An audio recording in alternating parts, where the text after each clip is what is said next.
Hello, everyone. Welcome back. This is Dark Tower YouTube. We are continuing our series on The Man in Black.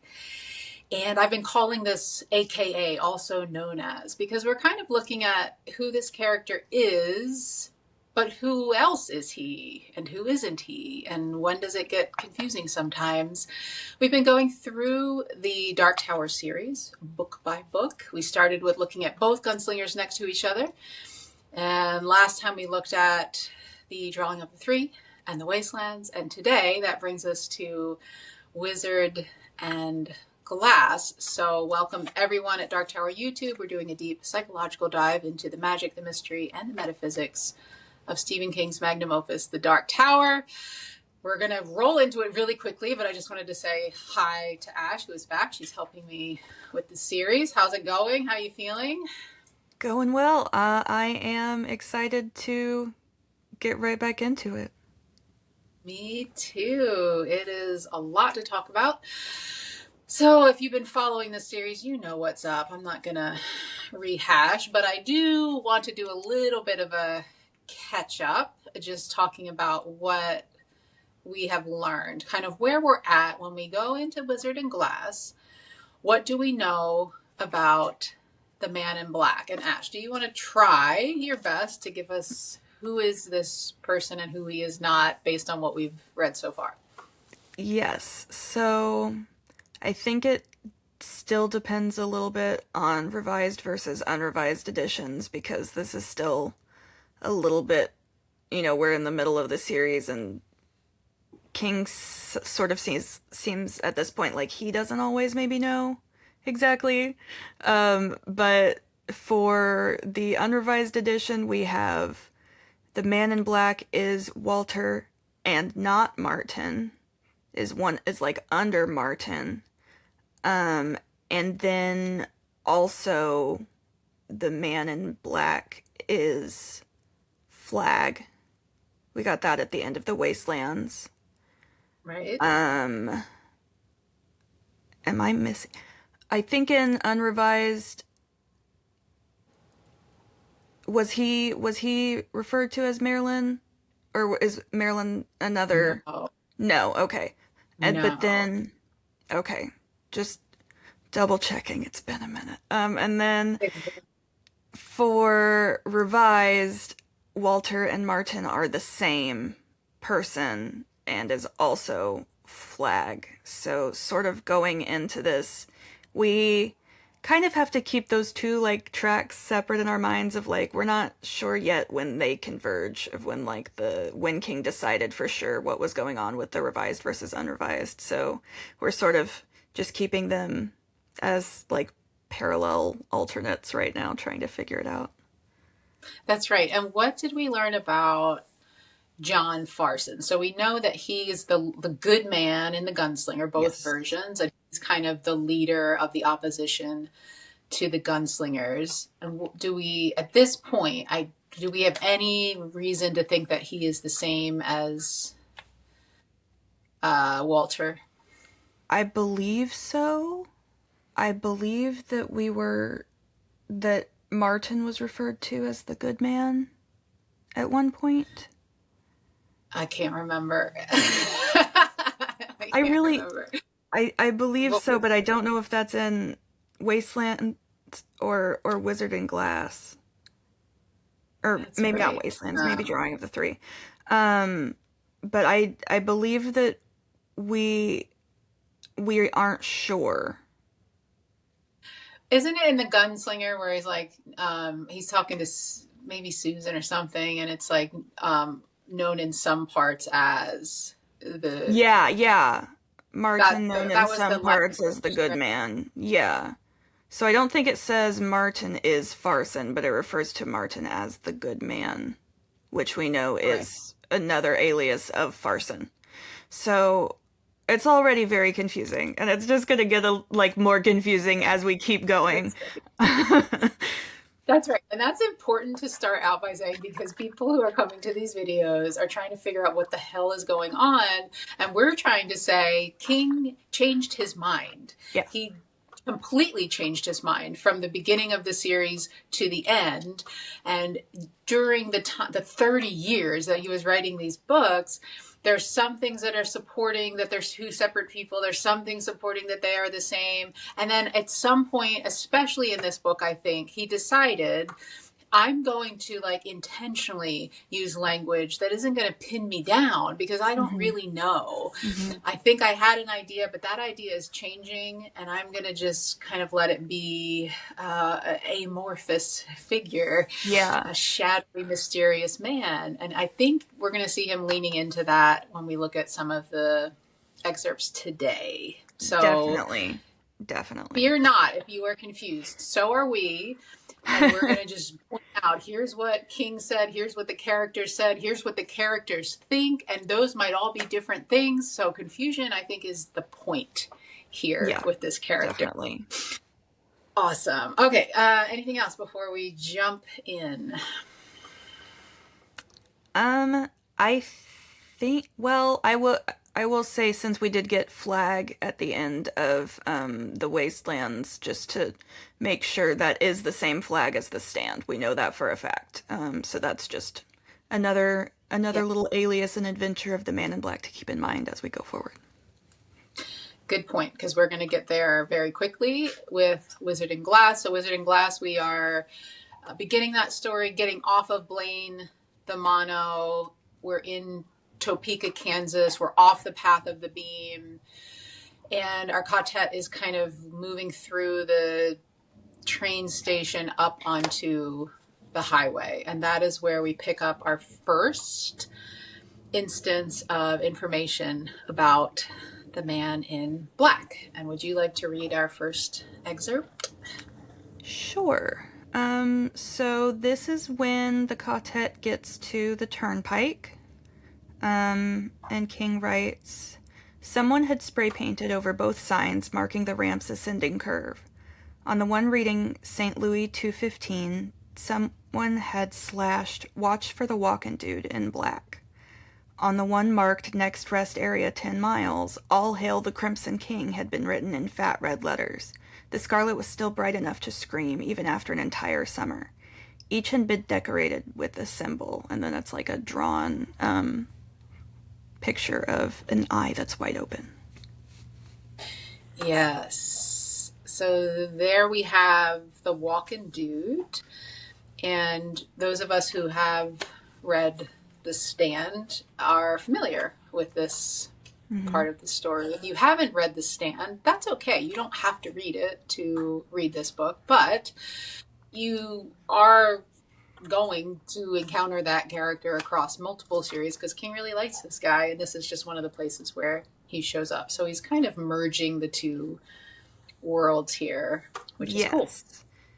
Yeah, so the Walkin' Dude is another alias of Flag in The Stand specifically, so that's just sort of reaffirming, yes, this is the same guy.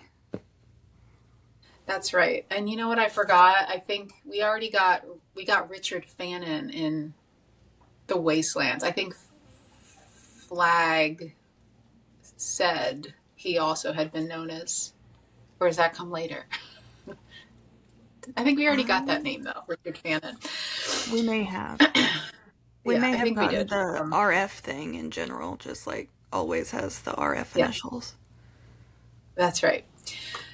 Okay, but you know, people who are watching these are like, they just watched the last video 5 minutes ago, but meanwhile we recorded it like a month ago because it's been the holidays and the whole thing, so we don't remember where we're at. And then we're re-recording this because there was an audio, and so we're like, did we say this already? So if we seem more than usually confused, that's why.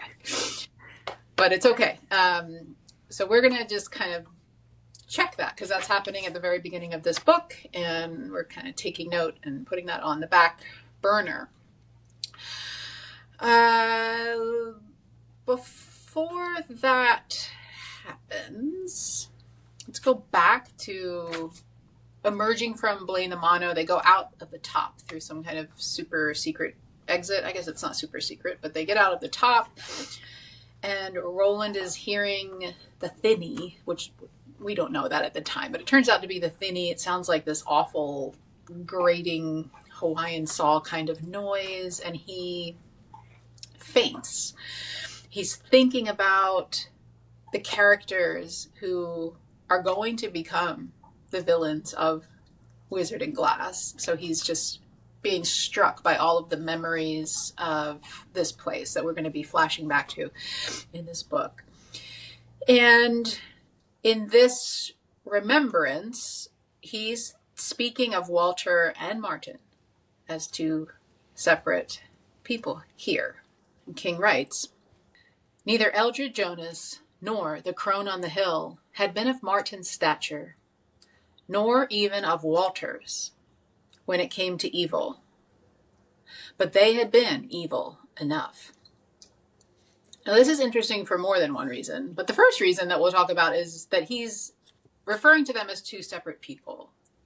That Eldred and this witch are not nearly as evil as Martin nor of Walter. But that makes sense because in the unrevised edition, they were two separate people. So that's consistent right now without the rest of the story being told, right? Yes. But if someone started with the revised edition of The Gunslinger and had never read the unrevised, this would be confusing because we know that in the revised they are the same person. So it sort of depends on which version of The Gunslinger you read first. That's right. And okay, so yeah, that makes sense. And King tells people to read the revised edition of The Gunslinger. And so if people did read that one, then they're like, oh, I thought they were the same person. Mm-hmm.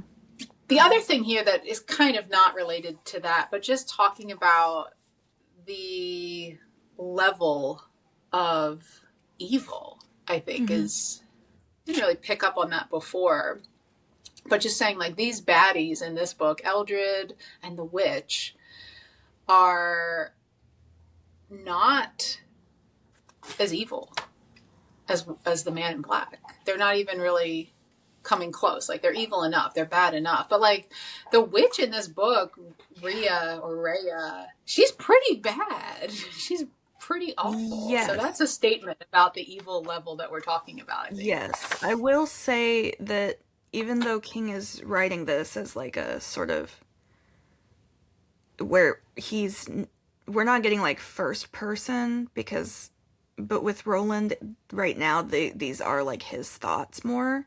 So we are also sort of being stuck into Roland's perspective, and obviously he does not know everything. So in his mind, it seems like these are two separate people and are way more evil than the villains of Mehis, basically.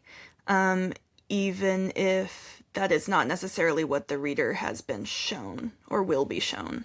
I think it's important to take that perspective into mind because that happens a lot, especially in this book and especially concerning the Man in Black and like what other characters think of him and who he is or isn't. Yes, I think that's a good point there. Okay, so we're going to start our tale. He's going to tell this really long tale that's essentially the entirety of Wizard and Glass. Mm-hmm. But first he's going to turn to Jake and asks Jake if he remembers listening to his coming of age story. And would you like to read this one? Sure. So Roland asks that question, and then Jake says, "You mean when you were chasing Walter?" Jake said. "After the way station, but before I took my fall." "That's right." "I remember a little, but that's all. The way you remember the stuff you dream about." Roland nodded. "Listen then, I would tell you more this time, Jake, because you are older. I suppose we all are." Susanna was no less fascinated with the story the second time, how the boy Roland had chanced to discover Martin, his father's advisor, his father's wizard, in his mother's apartment.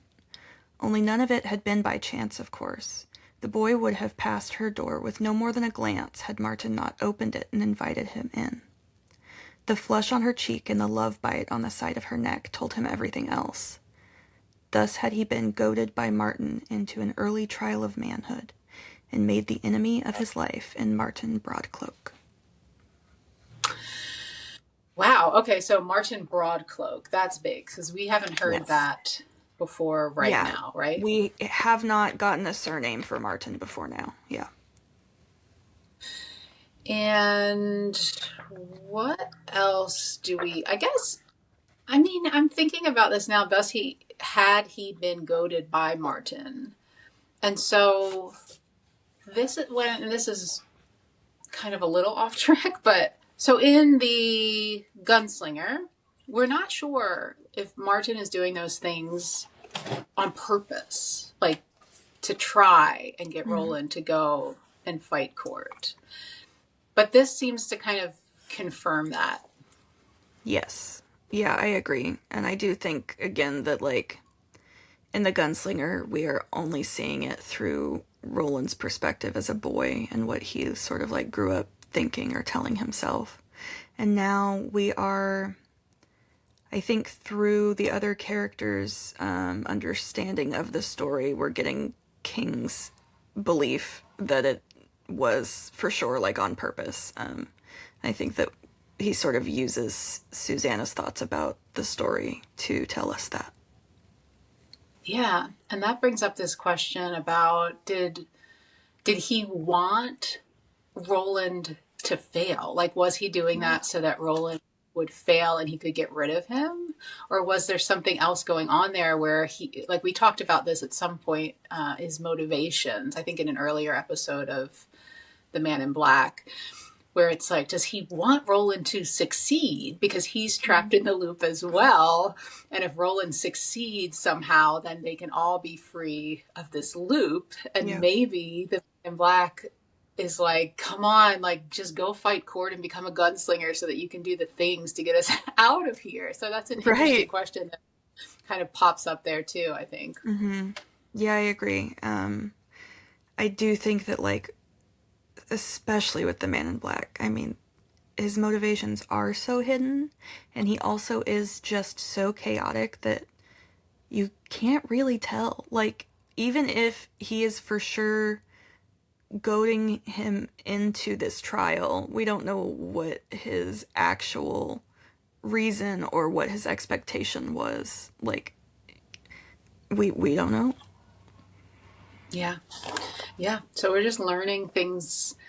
When you do a super deep dive like we're doing, I feel like you can learn a lot of things that may be felt.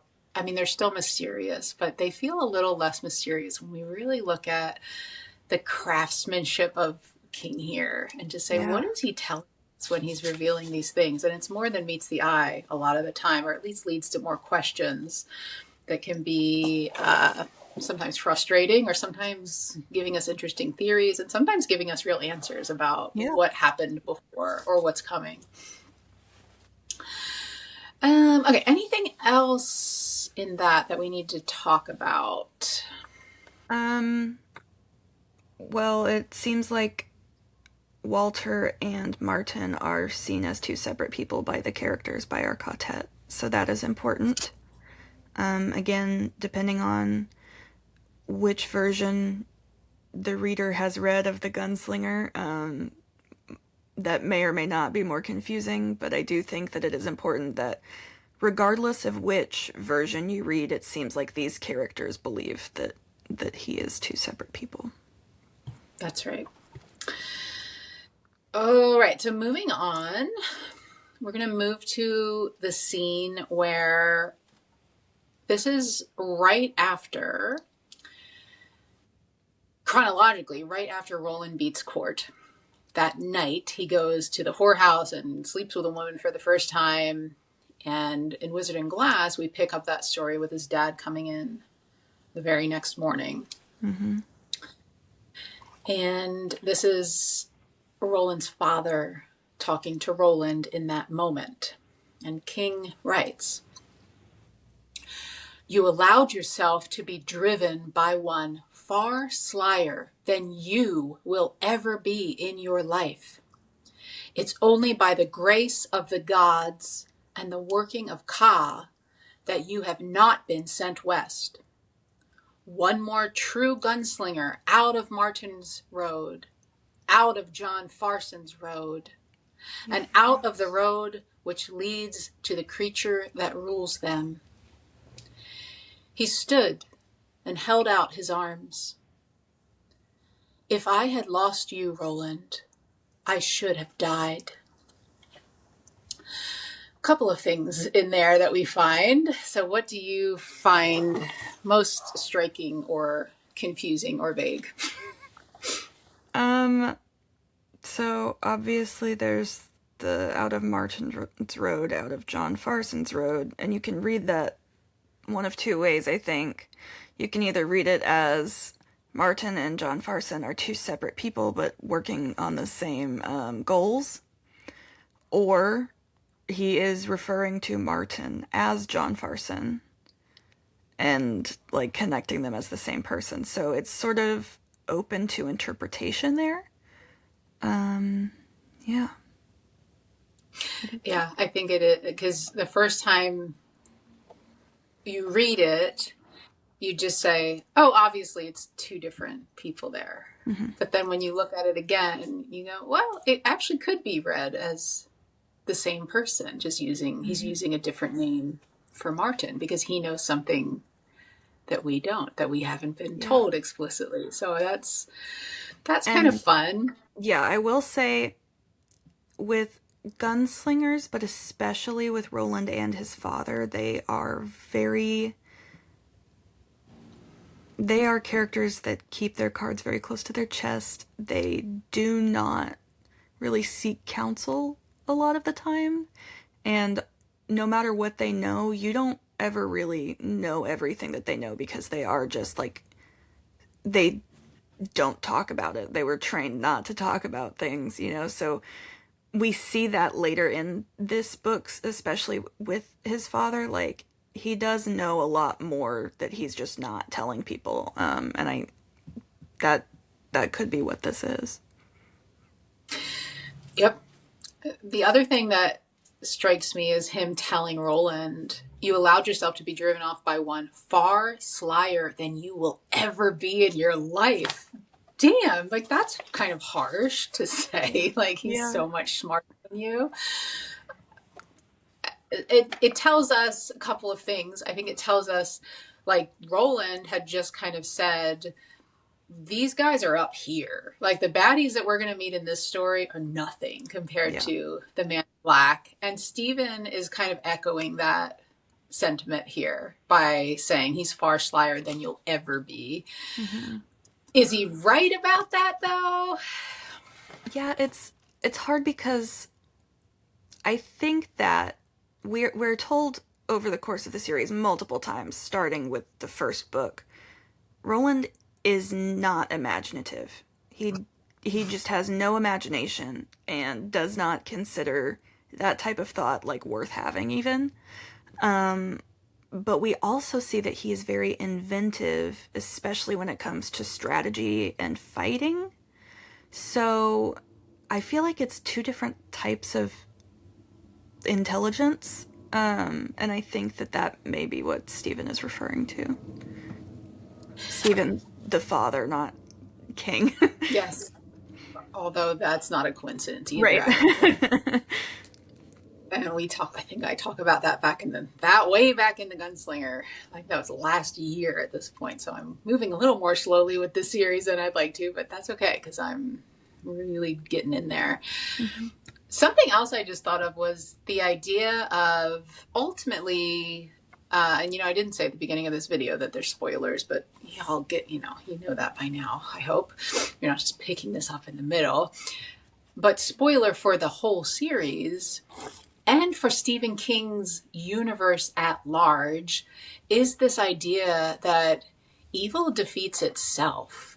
And evil is not, like, there's a build up to the fear, and fear is the thing that can suppress the heroes in us or make us think we can't win or just kind of beat us down mentally, emotionally, and physically. But ultimately, those baddies are pretty easily defeated.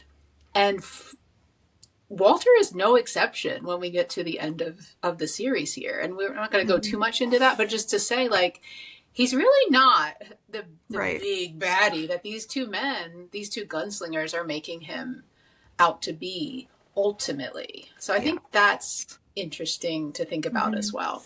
Yeah, I do think that that is also largely borrowed from Tolkien or inspired by Tolkien. That was definitely his thing as well, is that evil, like, when left to its own devices, will eventually, like, just destroy itself. I think because it's sort of just like the opposite of creation in his mind, and I do think that that is something that King has carried forward into his own works. That's interesting. I didn't know that that was a Tolkien theme as well, but that makes a lot of sense. And I love it's I think it's true. It's Mm-hmm. a whole other conversation, but I think it's true. And so it's kind of art imitating life. Mm-hmm. But just to say, again, both Roland and his dad are like, though he's the worst of the worst, but he's not. He's kind of a he's not that bad really. I mean, he's bad, but he's easily defeatable in the end. Yes. Okay. And then we just have the creature that rules them, which is that throwback to the beast, I think, from the unrevised Gunslinger, Yeah. which we haven't really gotten into Crimson King territory. But if you had read the revised Gunslinger, then you don't know what the beast even is. So we're in the mud here in the middle of the series, and these are Mm-hmm. just examples of how we're using the unrevised Gunslinger to inform what's happening. But if you didn't read that one, then you don't know because he changed his mind by the end. And I think within this story itself, he's shifting the way that he's writing about this man. So more and more support for that as we go along. All right, let's go into the big coffin hunters. So those are Eldred Jonas and his posse of baddies in this book. And we get a lot of dialogue between them, which is telling us something about what's going on. But do they even know what's going on? And the answer is like no, they don't really know what's going on sometimes, or their sources are a little mysterious, or where is this information really coming from? We don't Yeah. know that. We're just being placed and plopped into their conversations and see what we can figure out is going on. So let's start with Roy DePape and Eldred Jonas. And they're talking about John Farson's Outrider. And this man had met with DePape. And pretty clearly to us, this is the man in black. But DePape doesn't know that. So we're hearing this is DePape and Jonas talking to each other. If you would like to read this one. Yeah. So Jonas asks, "What's this fellow's name?" "I didn't ask, he didn't say. He showed me Farson's sigil, though. You know." DePape lowered his voice a little. "The eye." Jonas knew, all right. He hated that wide-open staring eye. Couldn't imagine what had possessed Farson to choose it. And this is bringing us back to that opening excerpt that we Yes. read, and having that symbol or sigil. The sigil just means a symbol, a visual representation of something, be the same thing. So now we have this definitive tie-in between Flag Mm-hmm. and Walter, the man in black. Yes. And what else are we gaining from that? Any other information we're gaining from that? Um, well, we're also tying Farson to the eye specifically, so that is more, I guess, leads more credence to the idea that Walter is Martin is Farson is Flag. um, so Yes. we've got that going on, and we also we don't know really anything about the Crimson King yet, but we do know that that name was connected with that sigil on the turnpike as well, with one of the graffiti things that was Yes. written. So that's sort of just something to keep in mind for the future. But we don't really know much about that character yet. Do, do we know in The Stand? I I don't think I haven't read it in a long time, but we don't get mention of the Crimson King in The Stand, do we? I don't believe so. I mean, correct me if I'm wrong, because I haven't read all of his novels, but I do believe that the only time that I have seen the Crimson King referred to as the Crimson King in other novels would be Insomnia. Hmm. But I'm not sure if that name pops up anywhere else. Right, but this is definitely tying the Walking Dude to the Yes. Crimson King, to Yes. Flag, to Walter, and to Farson now. So Hmm. there's a big bow on all of those people just by showing us that symbol on the turnpike in another world, and Yeah. then hearkening back, even because this is how long ago in the past. Hmm. That's something I never really thought about either, considering that Roland is like hundreds of years old, perhaps based on the way that he's been living his life and jumps in time and falling asleep for how long, eons. This scene that we just read takes place a long time ago, and already, still already, that was a known Hmm. symbol of this character. So I think that's probably cool to think about too. Yeah. Oh, right. So this is the same conversation a little later. So we're still with DePape and Jonas talking about the encounter with this man. And King writes, "He looks like other people," DePape said. "What do you mean?" "I don't hardly know." DePape looked embarrassed and bewildered, but dogged too, sticking to his guns. "We only talked 5 minutes in all, but once I looked at him and thought it was the old bastard from Ritzy, the one I shot. A little bit later, I throw him a glance and think, hellfire, it's my old pa standing there. Then that went by too, and he looked like himself again." "And how's that?" "You'll see for yourself, I reckon. I don't know if you'll like it much, though." Jonas stood with one bat wing pushed open, thinking. "Roy, 'twasn't Farson himself, was it? The good man? In some sort of disguise?" DePape hesitated, frowning, and then shook his head. "No." "Are you sure? We only saw him the once, remember, and not close to." Latigo had pointed him out. 16 months ago that had been, give or take. "I'm sure. You remember how big he was." Jonas nodded. Farson was no Lord Perth, but he was 6 feet or more and broad across at both brace and basket. "This man is Clay's height, or less, and he stays the same height no matter who he looks like." DePape hesitated a moment and said, "He laughs like a dead person. I couldn't barely stand to hear him do it." "What do you mean, like a dead person?" Roy DePape shook his head.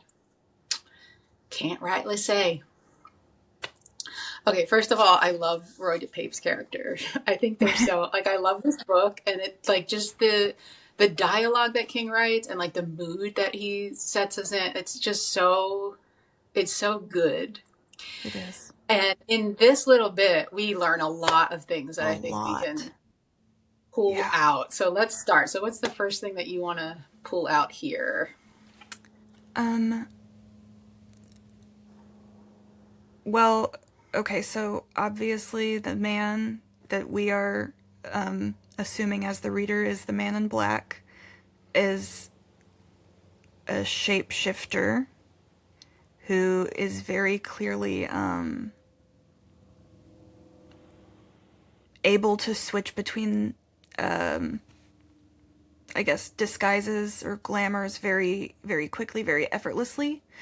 We were told in The Gunslinger that the Man in Black could do that, but we were only told by the Man in Black, who obviously is not super reliable for information.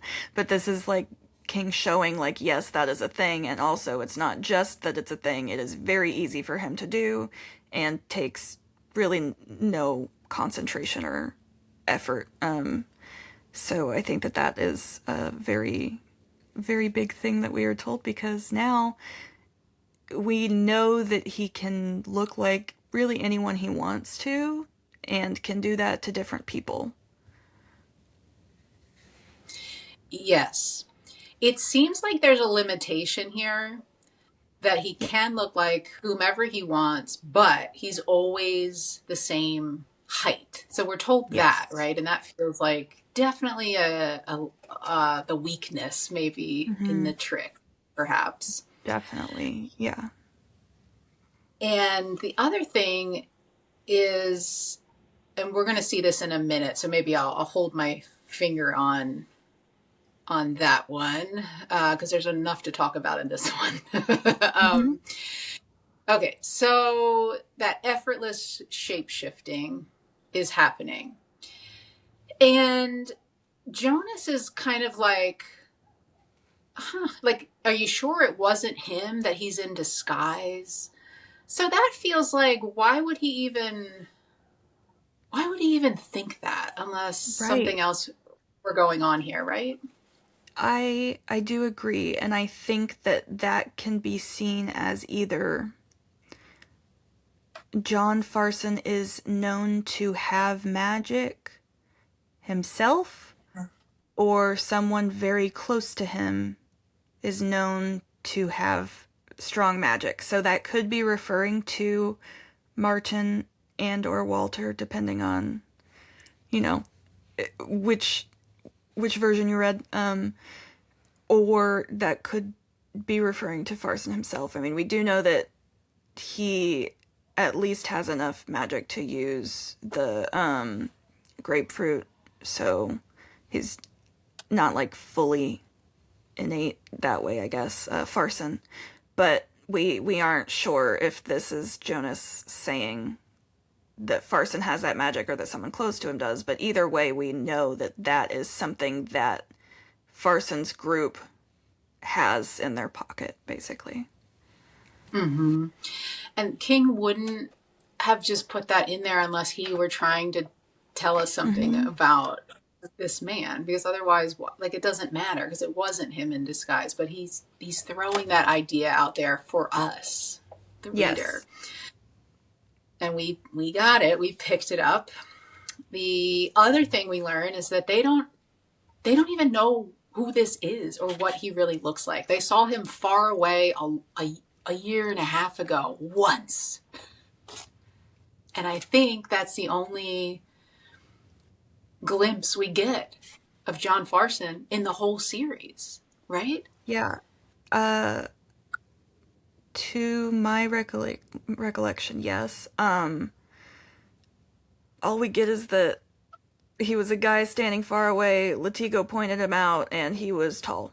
Um, but also, we don't know if we can trust that because Latigo is not a great person, and who's to say that Farson didn't say point at a different guy, say it's a different guy so that my Mm-hmm. identity is fully protected. You know, like we don't know, and we do not really see Farson in any of the canonical series. We don't know what he looks like. Nope. I think this is it. This is as close as we get to it, and it can't really be trusted. It's just an idea Yep. that maybe he's a tall, big man, maybe. Mm-hmm. Hmm. That's it. So that's cool. I love it. We get to he laughs like a dead person, and that's kind of our Hmm. first big clue. If we haven't already suspected, the reader at this point should be like, oh, we know who is the giggly, tittering, creepy Hmm. man guy, so we know who this is. So that's a flag for us, pun intended. Hmm. Right. Okay. So it seems to us that we have the Farson and then Farson's Outrider as two separate people there. Yes. And we're going to keep going with Jonas is now going to actually meet the same Outrider, the man in black. If you would like to read this one. Yeah, so this is in Reimer's study, I guess. So Jonas goes in there and is alone, he thinks. King writes, Jonas whirled on his heels, suddenly feeling old and slow. Standing there was a man of medium height, powerfully built from the look of him, with bright blue eyes and the rosy cheeks of either good health or good wine. His parted, smiling lips revealed cunning little teeth which must have been filed to points. Surely such points couldn't be natural. He wore a black robe, like the robe of a holy man, with the hood pushed back. Jonas's first thought, that the fellow was bald, had been wrong, he saw. The hair was simply cropped so stringently that it was nothing but fuzz. Put the bean shooter away, the man in black said. We are friends here, I tell you, absolutely palsy-walsy. We will break bread and speak of many things. Oxen and oil tankers, and whether or not Frank Sinatra really was a better crooner than Der Bingle. Who? A better what? No one that you know. Nothing that matters, the man in black tittered again. It was, Jonas thought, the sort of sound one might expect to hear drifting through the barred windows of a lunatic asylum. Yeah. So even Jonas here is feeling old and slow, and we have not encountered him to be that at all. He's a No. very crafty, worthwhile Yes. opponent to the Yeah. gunslingers, but put into this context, it's not how he's feeling. No.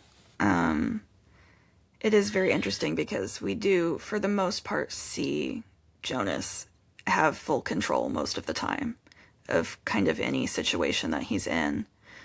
And also, he was trained to be a gunslinger, and even though he did not win against Court's father, he had the same training that Roland and his friends did, and so to say old and slow to refer to himself is very, very important to note. I think so. We get our kind of second and third beat here. We have the black robe, like the holy man. So King is just like, hey, this is who it is. This is who it is. And then we have the way that he talks is kind of this giveaway of um, just kind of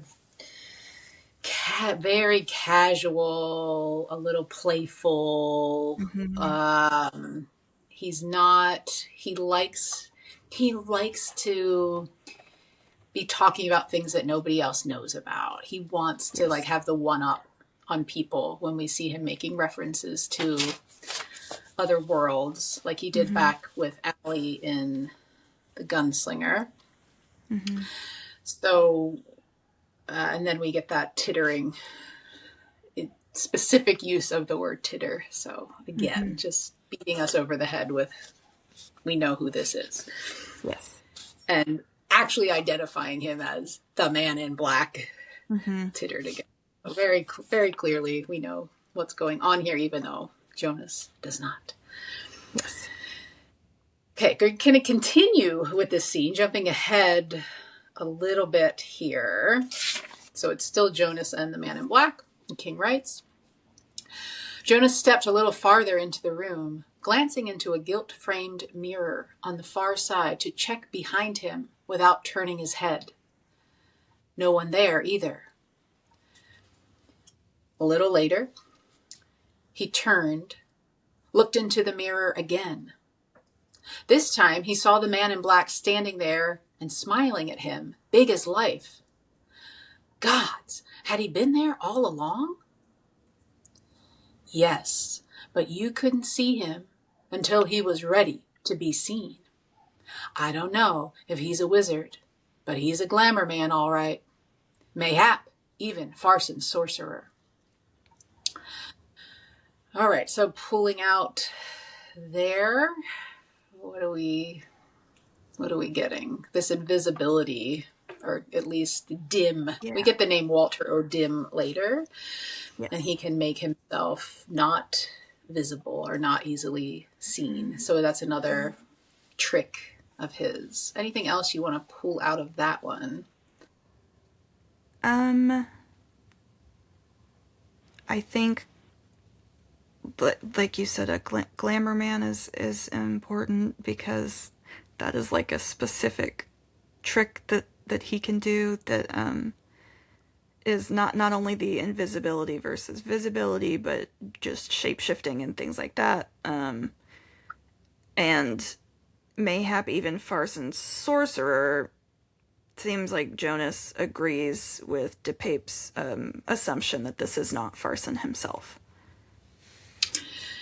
Yes, and we can't. I mean, this whole scene goes on for pages and pages, so we're not going to read all of it. But he saw those filed teeth, the pointy teeth, and then he saw the man in black's change into Fardo, who is Court's father. So that was the teacher that Jonas's group of gunslingers had and who had sent Eldred West.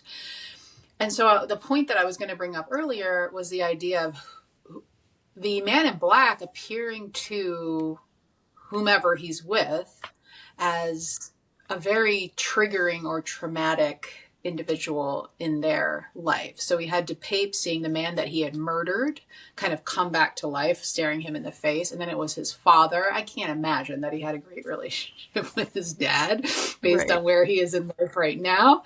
Mm-hmm. And then the man, Eldred West, is how the man in black is showing up. So he's showing up in a very kind of malevolent, malicious manner when he does shapeshift. Yes. So that, I think, also goes into his powers a little bit more, because not only can he shapeshift and show these people, like specific people that draw back that trauma, but he's able to know exactly who to pull, which means he has to have some level of like mind reading or omniscience, that he knows who to pull immediately, because it's not like he's studied this, like, it doesn't seem to be anyway, like he just showed up and immediately was those different people. So he's able to in some way get into that other person's mind to figure out who to bring up, it seems like. Yeah, and that's huge. Like, how is he doing that? Is it on the spot telepathy, or is it part of the loop thing where he's just done this so many times? Yeah. He's studied these people in another life. We don't know, but that's very powerful. It may even be one of the wizard's glass type situations, because a lot of them would specifically show like the darkest things. We know that the grapefruit shows sort of the darkest things that are happening currently, but we know that each like part of the wizard's glass has a different power and can show different things. And I don't think we're not told every single one, but we're told some different ones, and we know that they usually show like just the worst of the worst. So it's possible that he has been able to use that in order to do that. But again, we're not 100% sure. That's just an idea, maybe.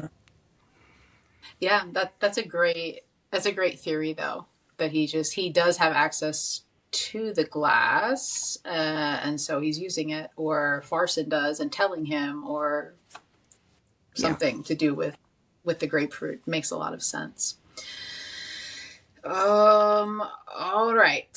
So let's keep going here if you want to read the next excerpt. Okay, so this is same conversation. The man in black starts. Abracadabra, Boole, the end. Now, the man in black went on, sipping his wine delicately, if we have finished the tiresome formalities. One more, Jonas said. You know my name. I would know yours. Call me Walter, the man in black said, and the smile suddenly fell off his lips. Good old Walter, that's me. Now let us see where we are and where we're going. Let us, in short, palaver.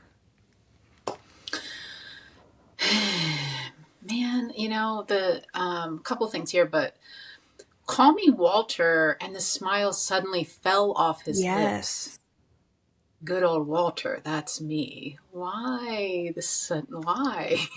What happened there? And it's just interesting because we don't know much about his origins, right? Like, we know that he grew up, I think, on a farm in some undisclosed land, according to, like, we're told England in the unrevised, but King changed that. It's now clearly somewhere in this world, in Roland's world, but long time ago was a farm kid, somehow turned into this thing, right? So there has to be some kind of trauma or something there. But it's interesting that, like, if that's the case, and if this is the guy that is known for changing his face and his name all the time, why has he kept Walter? If it is so, like, hurtful to him. Yes, the deep psychoanalysis of Martin Broadcloak, Walter O'Dim. Like, he does change his name, though, but he comes back to this one, right? So he does show up as other people. He does take on other names, but here in the world of the Dark Tower, which is the linchpin of the whole Stephen King universe, it's Walter that he falls back to, even though there's something he really doesn't like about that. And we don't know a lot when we hear his backstory in Dark Tower 7, but he was abused. He ran away from home. Like, he had a rough, formidable teenage years. That was the start of the downfall of this human being into what he is now. So a lot of PTSD around his name, even. It seems like. And what else in here? So I read Lisey's story for the first time over the last year or two, and upon the last reading of Wizard and Glass, I had read Lisey's story, and so that Abracadabra, Boole, the end is a direct Easter egg to Lisey's story. So those of you who have read Lisey's story, there it is. If you haven't read Lisey's story, when you read it now, you're going to be like, oh yeah, the man in black, how does he even, he doesn't show up in that book. Or does he? Because he knows about this there's a theme of Bools, Bool, in that story. Okay, so curiouser and curiouser. But there is, I guess now that I think about it, is King just like showing us, not only is he moving in between stories where we physically see him as a character, he also is in this he's got his hands in this other story where, as far as I can remember, he doesn't actually show up as a character, and yet he is dipping into the world of Lisey's story. So that's kind of fascinating. I agree. He clearly has access to doors to other worlds, and we don't really ever know exactly how, but he is very, very traveled throughout the worlds, I'll say. Yes. All right, so continual confirmation that for these characters anyway, that Walter and the Good Man are separate. Again, just from their perspective in these chapters. And now we're going to get an exchange with Jonas and Latigo. And so we know Latigo is that assistant to the regional manager, character next in line Hmm. to Farson, who seems to us to be the closest person that Yes. we don't know, but we're assuming that he knows Farson much better than anybody else in the story. And King writes, "No need for Farson to worry unnecessarily," Jonas said. "The good man wants these lads treated as a threat to his plans. I expect Walter told you the same thing." "Aye, and I haven't forgotten a word. Cy Walter is an unforgettable sort of man."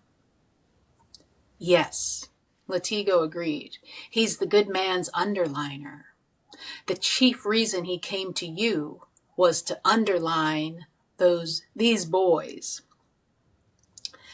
And then a little later, Latigo is thinking, he would have to face Walter when this was over, perhaps even Farson himself, and he had no idea what his punishment would be for losing the tankers. So we get some perspective on Latigo and what he thinks is going Hmm. on. So what do we pull out of his ideas? Um, well, he obviously views Farson and Walter as two separate people. Um, we get the term underliner. He's the good man's underliner, which we're not really told what that means. And but we know that that's sort of what Walter does, I guess, is goes in and underlines or makes apparent the needs of Farson, I guess, to men below him. Um, but also, Latigo clearly views Walter as above his station, which is interesting because for the entire book, we have kind of been told that Latigo was second in command, but now we're seeing Latigo worried about facing Walter. Mm-hmm. It does feel like a shift in just how the dynamics we assumed were kind of set up. Yeah, But he is afraid. He's afraid of Walter, at least. I don't know if he's secondary to him, but he's definitely afraid of him. yeah, I agree. And then that just brings to the question, like, what exactly is Walter's relationship with Farson? What is the relationship there? And we will never know, but we can have lots of interesting theories about it. And Yeah. we're going to make a whole special episode about a really harebrained theory about what that relationship is. So stay tuned for that, because it's too much to get into right now. Okay, so let's get back to Roland and talking to the quartet. And he's just saying, again, these are separate people. He's saying, the second time I went into the glass, was 3 days after I came home. My mother wasn't there, nor was Martin there. He was in Crescia with Farson. So that's interesting because now we have Martin being aligned with Farson, which I think is news to us. I mean, we had, right? I think his dad had said the thing that kind of tied them together. Yes. I mean, we did get earlier Martin known in some parts as the good man. Um, Mm-hmm. but if we're taking that out of the equation, we haven't heard of Martin like going to Farson. We've just assumed that he was like pulling strings. But I think this is the first time that we are told specifically that he physically went to Farson. Right. And what that relationship is, Yeah. along with Walter's relationship, is Mm-hmm. just kind of crazy. And then we get to the showdown in the Emerald Palace. And this is where Roland is confronting this creature. And I'll let you read. What does Roland say when he meets him? Yeah, he says, Martin, Roland said. He held out his left hand, the one which was still whole. Martin Broadcloak, after all these years, after all these centuries. And then later you can keep going. How also is Roland talking to him? So this is still Roland talking to the man in black. Yes, Roland addresses him. Not to cross Oz the Great, Oz the Powerful, but I think I will, Martin, or Merlin, or whoever you call yourself now. Flag, actually, the man on the throne said, and we've met before. In the wreck of Gilead. You and your surviving pals, that laughing donkey Cuthbert Allgood made one of your party, I remember, and De Curry, the fellow with the birthmark, made another. Were on your way west to seek the tower. Or, in the parlance of Jake's world, you were off to see the wizard. I know you saw me, but I doubt you knew until now that I saw you as well. All right, so he sees this man as Martin. Mm-hmm. And this is confusing because in the unrevised Gunslinger, Martin is dead. Yes. And Walter is the guy that he meets and has the palaver with and is the man in black. But Roland sees Martin. So that strikes me as odd and not what I would expect. I do wonder if this is King's sort of like way of showing, because we have seen directly from the one character's perspective how the man in black shifts, right? But this is sort of more, we're seeing the whole room, kind of. And so maybe this is, instead of seeing into Roland's thoughts, we're seeing just how he's reacting. So maybe the man in black just looks like whoever that person is imagining as like their sort of biggest fear, biggest adversary. And maybe that's not necessarily what he looks like to everyone in the room. Maybe each person is seeing him differently. That's an interesting thought. Or that he just has shown up, shapeshifted to appear as Martin, because we know that Martin is the one that was the traumatic triggering force in Roland's adolescence. And so Walter is like, I know just how to take his guard down, kind of knock him off his feet a little bit and show up as this person. And then we get talk of Merlin, which is a name we heard in the unrevised Gunslinger, but taken out of the revised Gunslinger. And we learned that in the unrevised Gunslinger, in the revised Gunslinger, Merlin is not the same one, and we get that reinforced in Wind Through the Keyhole, they're not the same person. Right. But in the unrevised, we're also told that they are not the same person, but Merlin is considered evil and above Walter and above Martin as well. Yes. And we do kind of get...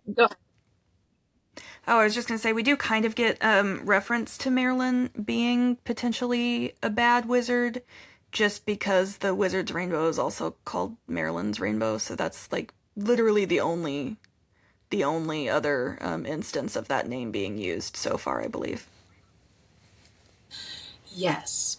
So that's all interesting and to think about. And then he identifies himself as Flag. So he's now, and I wonder if it's because he's in the world of the Stand. He's in our United States. And so that's just who he is in this level of the tower or something. Yeah, that brings up an interesting point, because this is the second time that a character has basically requested his name, and he is potentially giving the true name of who he is in each world. So when Jonas asks, he says Walter because he was Walter originally in that world, whereas here when Roland asks, he's saying Flag because that's who he was originally in the world of the Stand, which they're in. Yeah. So isn't this great, guys? Like, so much revealed just through this dialogue, which doesn't seem that deep at first, but thinking he's Martin, identifying himself as Flag, Walter. We haven't seen anything of Walter in this scene. So that's crazy. And then to be talking about how this is a little off track, but like Flag is saying, I've met you before. Not Walter or Yeah. Martin, but Flag is saying, I was there. You Mm-hmm. didn't see me, but I know you saw me. What the fuck? Like, what is he Yeah. talking I about? I think know you saw me. in Go ahead. was it in Drawing of the Three when Roland refers to like a demon called Flag, but we don't get anything else. That's all we just hear that one little snippet. So maybe it's that, but we Okay. don't I don't think we see that scene ever. So I know you I me. don't think we get that. I doubt you knew until now that I saw you as well. That could fit, actually. If we went back and read that, where Roland says he met the demon called Flag who changed the man into a dog. He'll never forget that. So there is Roland seeing Flag, but Flag is kind of saying, I saw you and knew you. Like I knew who you were, perhaps. Right. Well, that's the end of our excerpts from Wizard and Glass. So we're going to see as we move forward that we're going to move more towards. Oh, I got a little power on my phone. We're going to move more towards them becoming one because by the revised Gunslinger, they were one. So we're moving closer to that point in Yes. King's evolution of this story. So in this book, we have a little from column A and a little from column B, and maybe King leaning into that as he moves forward and realizes he has to make a switcheroo here, but he wants it to feel Yeah. natural to the character. Yeah, definitely. I think that is the main takeaway from this book specifically is like King telling the reader none of these characters actually know who all this man is and isn't.